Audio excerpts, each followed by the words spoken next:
Welcome back to another episode of the Shoecast Show. If this is your first time listening, thank you for tuning in. This is a podcast where we interview and talk everything related to shoes. My name is Chase, and I'm here with my co-host today, as always, Landon. And today we are talking to Eddie. He is the owner of True North San Antonio, which is a streetwear boutique in San Antonio, Texas. How's it going, Eddie?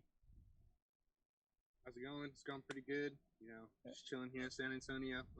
There you go, man. Hey, well, we appreciate you taking time to jump on here with us. So before we get into the actual interview, why don't you just tell us a little bit about yourself? I'm basically Eddie Fagan. I'm 19 years old. I'm originally from, I was born in New York. And then we ended up moving to Florida. And then my sister ended up joining the Air Force and moved to Texas. So. Oh, okay. Yeah, I got a buddy in the Air Force as well, but he's in the where is he? South Carolina, North Carolina, one of the Carolinas. Yeah, one of them. I can't remember. But nice. yeah. But so how did you get involved with shoes and the streetwear kind of scene? To be honest, I mean, when I first moved to San Antonio, I kind of lived like 45 minutes away from the school that I used to go to. So I didn't really have that many friends, and nobody wanted to take the trips out to drive to me. So I mean, I kind of just started researching sneakers and clothes and stuff, because I mean, I was going into middle school, so I wanted some new clothes and stuff. So I ended up just finding out about streetwear and Air Yeezys and Yeezys, and I think in 2015 I actually got 3 pairs of Pirate Blacks. Wow. I flipped them for $2,000 each, and it kind of let me use that money to basically start off where I am now. That's awesome, dude. That's one way to start great. That's a good way to start. Not many people get into Yeah. the game and get that much success off the bat, you know? Yeah, no, it was crazy. I was lucky, but I mean, now it's impossible to hit on anything. Dude, yeah, I'm it's telling you, very it's gotten way competitive. more advanced. Very That's for competitive. sure. Yeah. But so you said you're only 19 years old. So do you Yeah. do this full time, or do you have some other stuff that you do for actual work as well? No, I do this full time. Very cool. Wow, At congrats, man. 19. 19. That's respect for the hustle. Yeah, right there. and also, and you kind of mentioned before we started recording that it sounds like you're with your parents, so it seems like they're definitely supporting Yeah. you and your shop. Yeah, So it's a family business. We just kind of wanted to keep it that way. I mean, my dad's kind of into it too, which is Yeah? really funny. Friends are That's always awesome. telling me, they're like, "Yo, what's up with your dad and the Supreme Box logo or the Balenciagas and stuff like that?" What? So Not it's my always dad, cool. man. My dad would never. oh, neither could mine. I could never Oh, never not see his my dad, dad. man. We'll just give it to him and he'll put it on, and then we'll be walking out and somebody will take a picture and tag me in it, and we'll just be like, "Yo, whose man is this?" That's so funny, man. So That's so funny. so what was the journey going from, getting those first pairs of Pirate Blacks to now opening up your own shop? It was honestly a crazy journey. I mean, it didn't seem like much at first, because I mean, I was a collector at first. I mean, I used to collect comic books and action figures and stuff like that, and then I just started collecting Supreme, Bape, just all kinds of streetwear brands, and then I ended up getting Jordans and stuff like that. I mean, I wasn't too big on the Hooper shoes like Kyrie's and all the Right. stuff like that, but Only it was certain more- models of those are profitable, anyways. Like the super Yeah. rare ones. I mean, you got to get a pretty. It almost has to be a collab on it. Like some type of collab will make it profitable. But other than that, it's just another shoe because they mass produce Yeah. those. There's so Right. many of them. Yeah. that's what I'm saying, and it's basically meant for hooping in, so it's I don't know. Not much Yeah. of a lifestyle shoe. Definitely. So you kind of mentioned the opening of your shop. What were some of the challenges that you started off with? Whenever you first opened it up. Well, when I first opened it up, I think it was about 17 years old, and one of the main problems was me not being able to rent out a store, getting a lease, because I'm Oh. 17 years old. Right. So I had to. My parents kind of helped me on that one, so we ended up finding a spot literally half a mile away from our house, and it ended up working out pretty good, and we've been here for the past 2 years now. That's awesome. Very cool. Yeah, I definitely could see the being that young and seeing all those difficulties, not being of Yeah. age. That's crazy. It's like being. And It's I was- like I wanting was to in drive, school but at you're the time. 15. That's Yeah. crazy. What was that? Yeah. I was also in school at the time, so it was it was Right. kind of hard to juggle two things. But I mean, I always loved being in school, because I would always sneak off to the bathrooms to go get Supreme or Bape or whatever whenever the time came. Yeah. And it was always every Thursday at that set 9:50 time, and my teachers would always be like, "Hey, why were you gone for so long?" I'm like, "Yeah, don't worry about it." I just made like a few $1,000s. Don't worry about it. Yeah, practically. And I remember one day in school, like, I think it was a raffle for the cause fours, and my teacher was like, I think it was maybe like the third or fourth to last week of school, and my teacher, she was telling me to put my phone away, and I'm like, look, like I'm in this raffle right now, like I have the chance to win these Jordans, like they're hitting for $2,000, like I really need these shoes, like please just let me do this. And then like later in the end of that day, I ended up getting a call into the principal's office, and my principal started talking to me about it, and he's like, so I heard you were using your phone in class, and I'm like, well, yeah, but it wasn't nothing like, texting my friends or nothing like that. I gotta purchase these shoes. And he's like, what shoes were they? And I showed them to him, and he's like, wow, they're going for $2,000. And he asked to slide some money his way so that way, like, I wouldn't have to go there again. I was like, bruh, no. So that's crazy. That's dude. funny. No, I can relate to that because my last semester before I dropped out, I would be in class and I wouldn't even look up one time. I'll be on my computer doing something with shoes and not even paying attention because, dude, it's addicting. It's addicting. Yeah, it once you get that first dub, man, it's all over. Mm-hmm. It's crazy. That's what I'm saying. So, from your post on your Instagram, it looks like a good amount of players from the Spurs actually come and visit your store. Like, what is that like, and like, how did that even evolve into that? So I think it wasn't even like maybe like the first month that we were open. We had gotten a contact from one of the Spurs basketball players, like managers, and he was like, hey, I'm in the area and I have Bryn Forbes with me, and he wants to come through the shop to check it out. And I think at this time it was like 9 or 10 p.m. So we were like way past closing, but right. I mean, for them, we opened it up. Yeah. Oh, for I sure. mean, they kind of prefer that too, because it's like there's not as many people in here, so Yeah. they kind of get Publicity time and to like stuff. look around and just bullshit. So For sure. but I mean, they're honestly like majority of them are real down to earth, and they're real super cool people. Really, that's awesome. That's awesome That's to hear. crazy. And it's funny because like I think just like yesterday we had a Spurs player in here, and then before that Rudy Gay came in here. But Rudy's always in here. Rudy and Bryn are like the top two supporters from the Spurs that always come through, and DeMar, of course. That's awesome, man. I'm a huge NBA fan, so I couldn't even imagine. Yeah. Like, bro, I follow the NBA closer than anyone that I know. So it's like that'd be super cool to be having people come, especially, dude, at 19. Dude, you got so much left to grow, and you're already at this point. That's got to be pretty encouraging.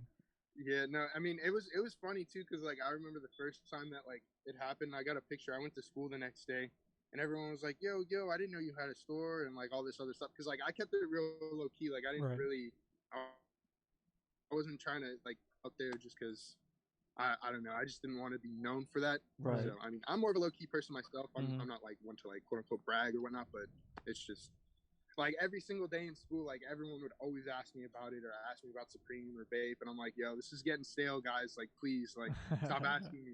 Yeah, because then those people are the same ones that want to get favors and stuff like that. It's easy to turn into that. It's easy to turn into that. It can, not always, but it can. Yeah, so. Definitely. But so what would you say? We've interviewed a few people that kind of have their boutique on this podcast before. What would you kind of say that maybe makes yours different from some other ones that that have been around out there? To be honest, I mean, we're kind of like a real mom and pop shop. Like, I mean, I do everything on my own. I don't use no bots. I try my best to go manual because, I like everyone, getting a fair chance. That's impressive. To get the shit. That's tough. I mean, yeah, no shit. Yeah. I can't imagine. Like, we've like, cause over here at North Star, like when like Jordans or Yeezys release, we barely get like anything. Right. And like I remember last year, because I hit on basically all the court purples that came to town, and we only got 4 pairs at every single mall that was here in San Antonio. Wow, and then, that's crazy. Yeah, for the pine greens, I think we got 12 pairs in all of San Antonio, and I hit on all 12 pairs. And then for like the clay greens and the blue moons, I think I hit on like 38 pair, and then on the clay greens I hit 42. 42, and it was all pairs? Local here. Yeah, it was all local. Wow. That's and putting in that's kind work. of like the way I prefer to do it because, Right. like, I mean, it's just an easier chance for me to go and get them as opposed to me waiting like a week for them to come in. And The longer they like, wait, the one or more they two drop shoes. too. Yeah. The longer they wait, the more they drop. That's for sure. Wow, that's crazy. I've never actually heard anyone like a shop owner like just say I only do manual. We've had people on there. They're like, I got a whole team. I got guys that run out across the state, and they go to the stores, and you got a whole team doing bots Well, too. So we honestly, we used to take trips to New York and California all the time just because we have a lot of friends and family out there. Right. And we would always go to the Supreme store, the Bay Palace, hit all the stores. But I mean, with this COVID, it's been impossible to go up there. And exactly. most of the stores that we would go to like buy our product from, they all got looted. Right, So right. Because right. most of the time, like when we buy stuff, we like to support other shops too. Because I mean, we're all in this together. Right. Oh, for sure.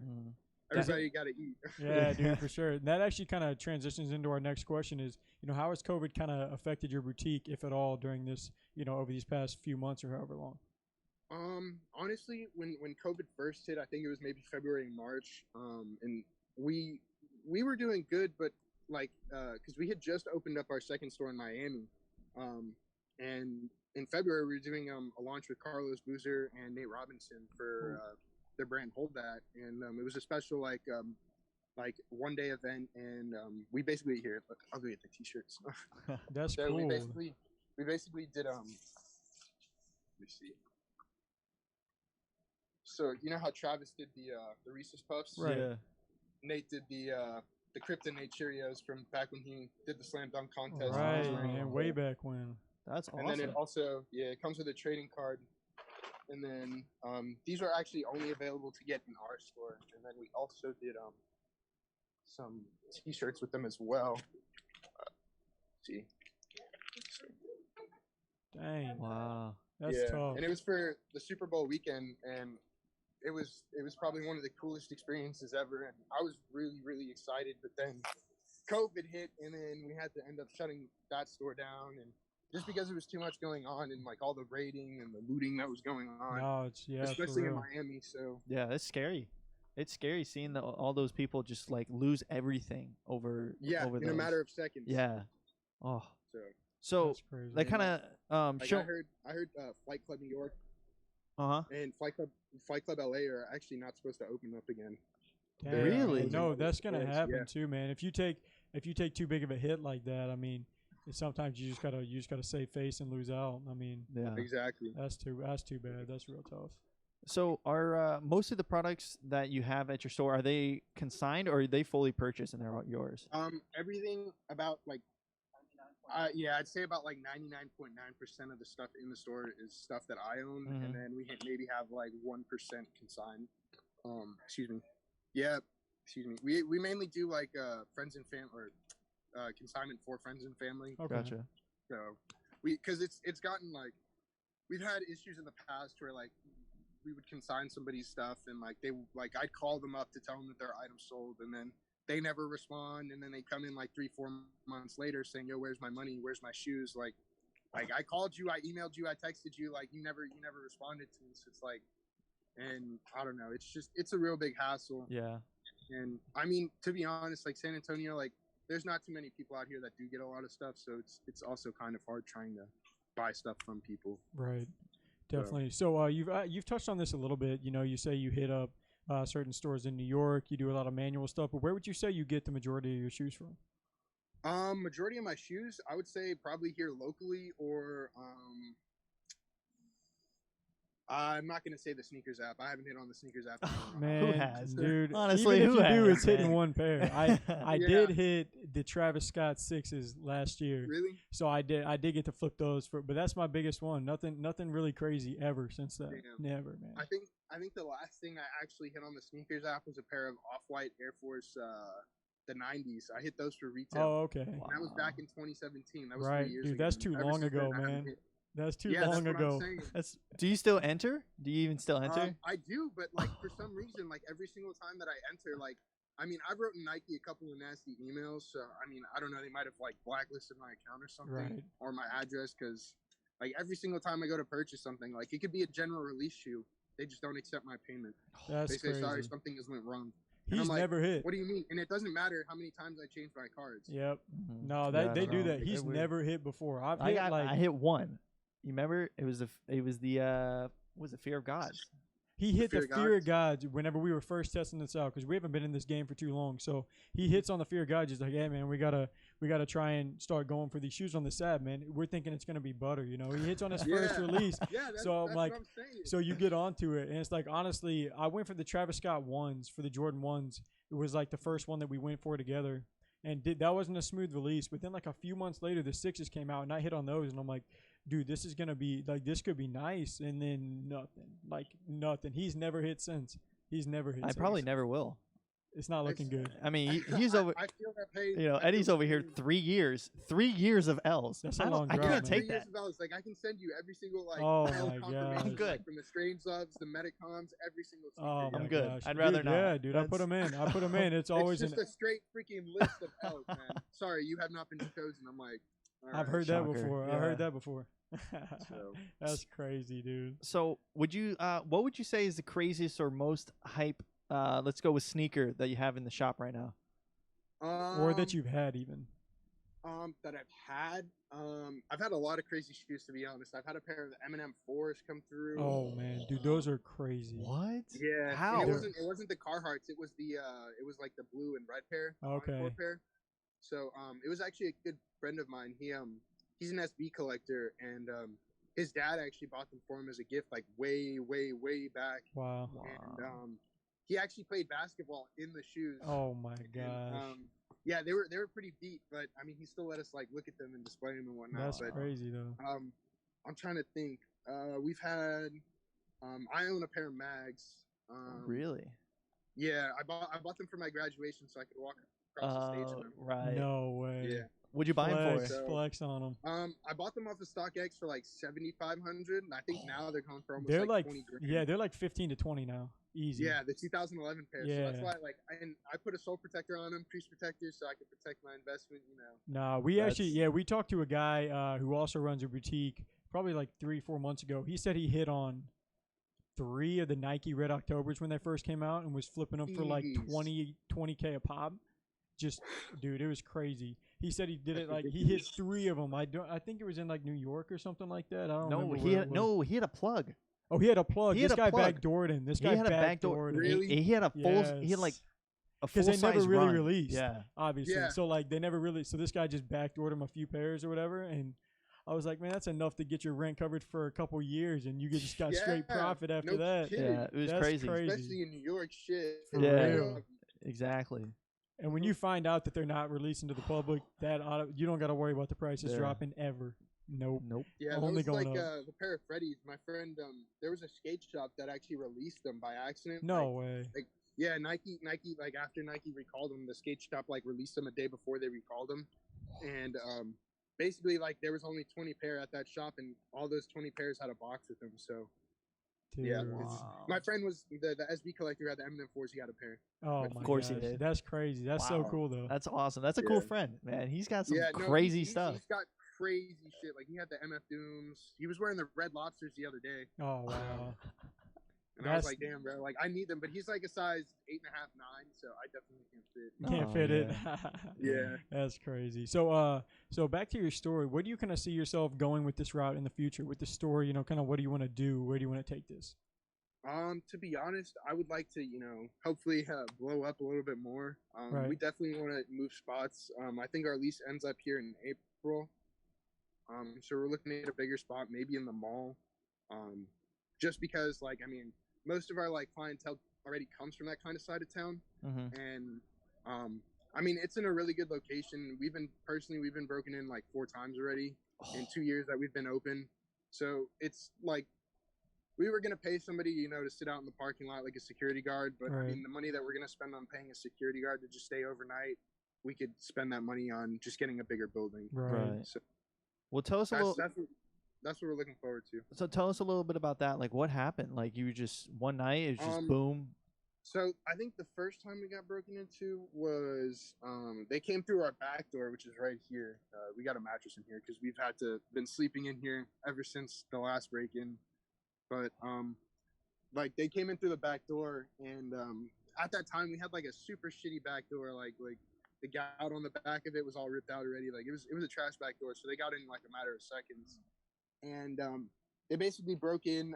They didn't take anything crazy though, which was because I don't think they've ever been to my store. Because like if they were smart, they would have known what to take. You know what I mean? Right. Like they basically took like all my anti-shirts, which are like $50 a pop, all my OVO, which is like 70, and that was mainly it. And then they went over to my Supreme rack, and I guess they started looking through for shirts that they wanted, and they were picking out shirts that they wanted. And man, it wasn't even for resale, really. It sounds like they were getting personals. What?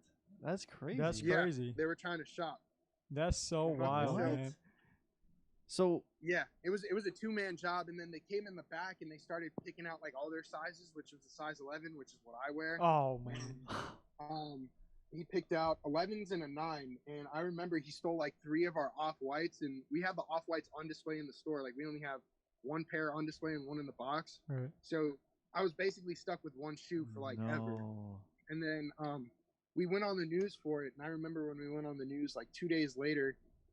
We got a call from this guy who used to teach like high school football, and he said that he thinks it might have been his student because his student stole like $1,200 from him or something like that back before he graduated, but he didn't want to say anything because he didn't want to ruin the kid's life. Right. And since he was about to go off to college or whatever, but then the coach, his mom also used to work at the school too, and she was like everybody's favorite teacher at the school. So like literally like a day later, we get a call from the coach, and he says, hey, there's like 6 bags of clothes sitting on my mother's driveway. And we're like, what do you mean? And it was like 2 a.m. So we were super suspect, and like we were going to go there at 2 a.m, but I was like, nah, this could be a setup. This could be a front. Right. So we ended up just waiting for the next day. We went with the police officer, picked everything up, and we had like maybe majority, about like 75% of the stuff that was stolen back. So wow. After that, yeah. That's crazy. Yeah. What? That's insane. Yeah. So now about this mattress. So are you camping out now ever since? Yeah, I'm sleeping on one right now. That's what I'm sitting on. Man, this is a grind. This guy grinds. Yeah, we basically, well, just because, I mean, it's just gotten to the point, like, I'm supposed to, like, personally, I wanted to close up shop, like, after the 4th time it happened. Right. Because I'm just sick and tired of it. Like, I mean, like, the police aren't doing anything. The freaking, our detectives aren't doing anything. Our insurance company isn't doing anything. Right. So it's it's tough. It's tough. You can't keep taking hits like that, especially when you're trying to go somewhere. Yeah. That's what I'm saying. And this time, the most recent time, like, about 3 weeks ago when they broke in, they stole about, like, $70,000 worth of stuff. And it was just one dude. Oh my gosh. Yeah. Dude, that's tough, and it's basically because he stole like all my photo tees, all my box logos, some Chunky Donkeys, some Grateful Deads. We had all 3 pair, the green, the orange, the yellow. Wow. And he basically just took it all. Dude, man. I'm sorry. I'm sorry to hear that, man. I can't I can't imagine. It is at the end of the day, it's just closed. It could have been a lot worse. It could have been mine or my parents' lives. So I'm just glad that we're all safe. Right. That's good. So. That's a good mindset to have. So, you know, moving on, I guess a brighter note, are you ever thought about either opening up a website or kind of moving on that, especially with the COVID kind of being so around and not being? We have, but I feel like if we had a website, like all of our shit would just go. And another thing is like people, like I don't know if y'all like have bought anything recently, but like UPS, like packages that are supposed to be signed for are just like being left at my door. So like I ordered like a pair of $2,000 shoes, and StockX just left them there on my door. Like I didn't sign for them. Nobody was at my house, and like I mean I live on a pretty busy street, and I've had packages come up missing all the time. For sure. So I personally, and then sometimes like we also had this in the past where somebody said they received the shoe, and when they got it they said it was fake, and I'm like I don't think it's fake, and they were sending us pictures, and I'm like, can you take out the insole and take a picture for me? And I had put a sticky note on the insole, like the inside of the insole. When he picked up his insole, there was no sticky note there. I'm like, that's not my pair of shoes, bro. I didn't sell you that. Yeah. Ooh. That's smart. You gotta. I mean, in this, where we're at right now, you gotta cover your own, because I know that we've sold shoes before. Everybody's trying to come up and make $1. Dude, that's what I'm saying. Because we've sold shoes before, and like, they get the package gets to them. They're like, hey, I opened up the package. There was no. They'll be like, I received it. Opened it up. There was nothing in this box, and I'm like, you think I went to the post office and dropped off a pair of 4-ounce shoes? I would have noticed if there was no shoes in that box, is what I'm saying. It's like, I didn't ship you a no pair of shoes. You got the shoes that I shipped you. So I'm like, you got to come up with something better than that. Yeah. Like, that's just not good enough. Yeah, people can be like that. I know. So I can see we've that. dealt with that one too many times. So that's personally why we don't want to go the website route. Nah, Yeah. that's totally understandable. So, I don't know, we may have the answer to this question already, but we asked this to all of our sneakerheads for sure, most of our guests. What is your all-time grail, and do you currently own it? I don't know if I can put like just one down. You I have have a lot to. of grails You just have because there's to. so many good shoes. But, Yeah. You can give us two, but you can't go more. Okay. My top two. One that you own and maybe one that you don't. Okay. One of my top grails that I just bought the other day was the 7-Eleven Nike SB. Oh, you got those. Yeah, I personally grew up on 7-Eleven and just going there getting a Slurpee. That gas station's Getting I nice. know. I wish all that those stuff, released, so man. Those it would have holds a been place so in my awesome. heart. And then, yeah. Well, they were supposed to release for the 2020 Olympics, but with Yeah. COVID, it got canceled. I so, know, dude. and I it was supposed to be honestly, Japan only. yeah, I love So- that. I love that shoe. It was really clean. It really was. Yeah. I mean, The leather on them is like phenomenal. Like it's probably one of the best pair of like SBs that I have, that's Wow. like dope. leather wise or quality wise. Right. Very cool. But for another shoe that I don't have, that's my grail. It would probably, I want to say the Freddy's, just because like the Freddy's are just such a crazy shoe. Like the whole story behind them and everything, Right. and how limited they were. So, So, are yeah, I'd Dunks your probably have favorite to model say then? Are Dunks your favorite Freddy. model, would you say? I wouldn't say they're my favorite model. I just kind of like how Nike actually puts a little bit more effort and detail into creating the shoes. Yeah, I would agree with Yeah. that. That's what I like about the Nike SB is just like the collaborations they do and like all the crazy wacky stuff that they do. They've been doing some cool stuff. They got those like Yeah. they got those thermal ones that heat up with the sun coming. Oh, Yeah. the those. Civilist? Dude, Yeah, yeah, those dude, the are Civilist awesome. ones. I'm waiting for him to come Oh, in. dude, that's dope. Yeah, those are so Yeah. cool, man. That, like the technology that they got. I mean, like it's not on every shoe, but like ridiculous. the Adapt BBs that they got, the color changing technology now, and the auto lacing and the stuff like that. Like, dude, Nike's making waves right now. Like, they're doing some real cool stuff. ridiculous. And I mean, personally, like I float in between Team Nike and Team Adidas just because, like, I honestly personally hit a lot more with Adidas, so Right. Same. that's why I'm more on the side with Adidas. Yeah. But Nike holds a spot in my heart too. So Yeah, they Definitely. do some nice stuff. But we're running down on one of the very few, or one of actually the last question of the podcast is, if you could Okay. choose, who should we have on next for the podcast? Who would you want to listen to? let me see. And that can just be anyone that's kind of helped you along your way, or anyone that you want to hear from personally, or just anyone that you want to plug, just anything like that. I'd probably have to say JC. JC, he's a great human being. I mean, we know him. He's kind of like fam. Really? Oh yeah, yeah, I saw some of those Instagram posts. Yeah, yeah, dude, that's so- crazy. Yeah. Yeah, Oh, I would he's love to have him super on. down to earth. He's mad cool. I know whatchamacallit, like we didn't even know that like who he was because like my sister or my dad's sister, she lives in Vegas, and like every now and then he would invite them over for like football night to eat dinner and whatnot, but she didn't know who he Wow. was. So like one night she sent us a picture of him. We're like, yo, you're eating dinner with JC? What? So Yeah, and man, then, we he's ended up the just OG. getting in contact with them and going to like all the sneaker cons and just every now and then saying what's up to him and just chatting with him and kind of hit it off from there. So That's dope, he's man. super cool. Yeah. Very cool. See if you can get me in touch with DeMar DeRozan too. I've been meaning Yeah, to talk for to him, sure. but I we mean, just dude, never it's caught up. impossible. He's so quiet, bro. He's so quiet. That's Yeah. awesome, bro. But that's actually going to wrap it up for this episode. If you like this Sure. episode, please feel free to show your support by liking, following, and subscribing to whichever platform that you're listening to. But thanks again for tuning in. We'll see you next episode. Peace. Peace.